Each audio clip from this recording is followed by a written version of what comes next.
Hey, I'm Zach Cooper, your Splinter Cell community developer. I'm joined, amongst other people, by Jeff Eleanor, level design director on Spies vs. Mercs.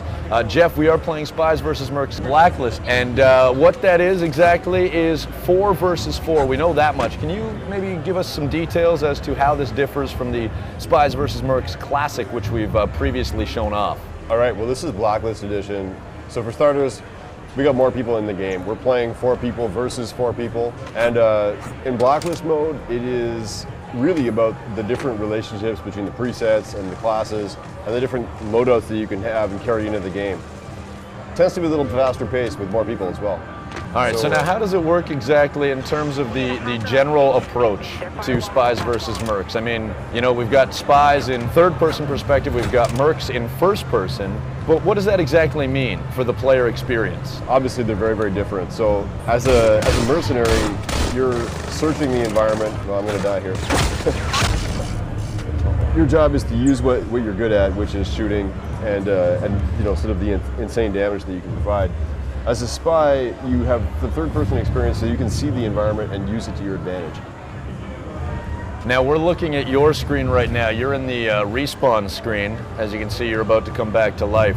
I'm coming back in to try to keep my buddy, the hacker, alive, and yeah, and that would be me. Over. I just bit the dust. You failed me, Zach. So, what is your preset loadout? Who have you chosen, and what's that all about? Right now, I'm playing as the Predator, which means I have the ability to temporarily cloak and become invisible, which is useful because I want these guys to not see me as I move way over here. But now you're not obviously completely invisible when you've got your digital ghillie suit intact. That's correct. What are the weaknesses when you do use that? Well, the digital ghillie suit lets me become largely invisible for a short period of time, and also if enemies have the disruptor power or anything that affects my electrical abilities at all, they'll be able to make me visible. Okay, now we just saw you just initiated the hack. What are the general philosophies or good quality strategies that you should stick to when you are specifically the hacker? Uh-oh. As the hacker, my main thing is I don't want to go near the enemy. Oh boy! You know, I only want to engage when absolutely necessary, and my role is to stay alive inside the zone. So now, when you are on the Spies team, you've initiated a hack. So when they spot me, like right there, I'm gonna try and get out of dodge. Whereas I've EMP'd these. I almost took out both of them. I threw an EMP, which disables all electrical equipment, and then I had the opportunity to try and take them both out, but I was unable to. Right now they're up execute. above me. I'm using my sonar goggles to kind of know where they are. There's a third merc coming in, so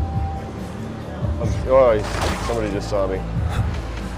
So I realize now that this isn't going to be quite as easy as I had hoped as far as concentrating on the game while interviewing you, Jeff Eleanor, level design director.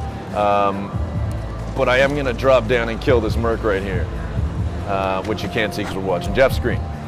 So what we're doing right now is we're trying to support the hacker. And you indeed are the hacker still, Jeff. And you can see at the top of the screen that we are at 88%, upwards at 90. And I could run around as I did as a decoy, try and you know, generate a little attention away from the hacker. Because all you basically need to do, correct me if I'm wrong, is sit pretty until that hack is complete, like is the case.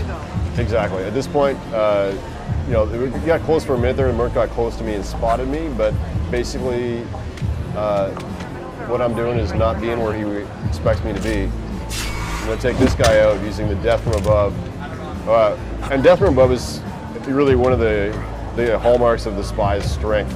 If a merc walks directly underneath you, you can drop down on him and kill him exactly the same way you can in the single-player game. As I was just able to do, and now I'm going to initiate a hack. All right, so where are we exactly? What is this level? What's it all about? And talk to us about some of its features. We're playing in the particle accelerator, which is basically supposed to be like a scientific research facility, and you know, sort of the kind of place that you know these guys aren't really supposed to be playing in. It's a really unique location, sort of modeled after and inspired by sort of scientific particle colliders that exist in the real world today. And, excuse me while I hide.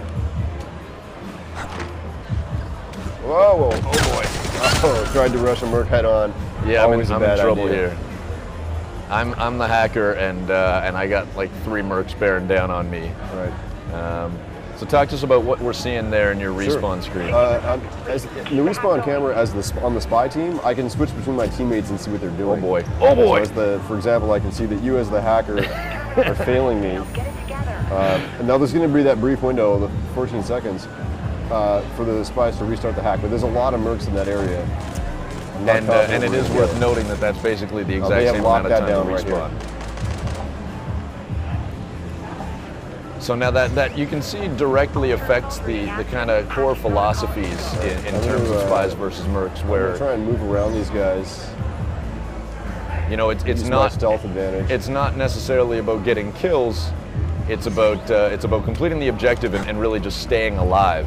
And you know, we're not doing that great. We've only got one terminal hacked. All right. So while I'm getting worked over in C, you can see you're moving towards the server room there. And I've got some Mercs coming up to me. Crap. So remember, you're the hacker. What you want to do is hide. And I want to get some support from my teammates, hopefully too. I'm working on it. Oh boy. Particle Accelerator has all these great routes for the spy up in high areas of the map. So the spies can really get around quickly and utilize their advantage, which is climbing and stealth, to be in unexpected places. I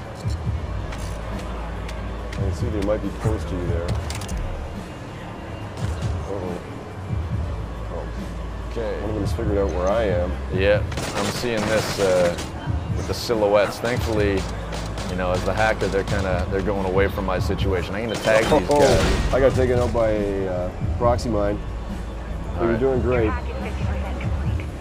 30 seconds. You've got 30 seconds. They're bearing down. I'm running out of options.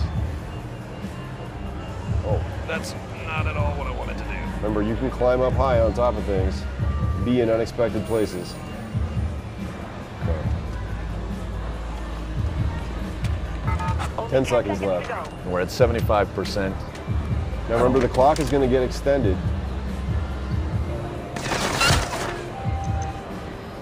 Holding extraction into the hacker's ult. Okay, I don't see where these Mercs are. Oh, there's one right behind me. I'm trying to be as distracting as possible right now. Okay, we're all in the same spot. This is good. We're at 99%. Boom. That's round 1. All right, so we'll delve into how the gameplay changes in first-person perspective when we take on the role of the Mercs in part 2 of this Spies vs. Mercs Blacklist feature from San Diego Comic-Con.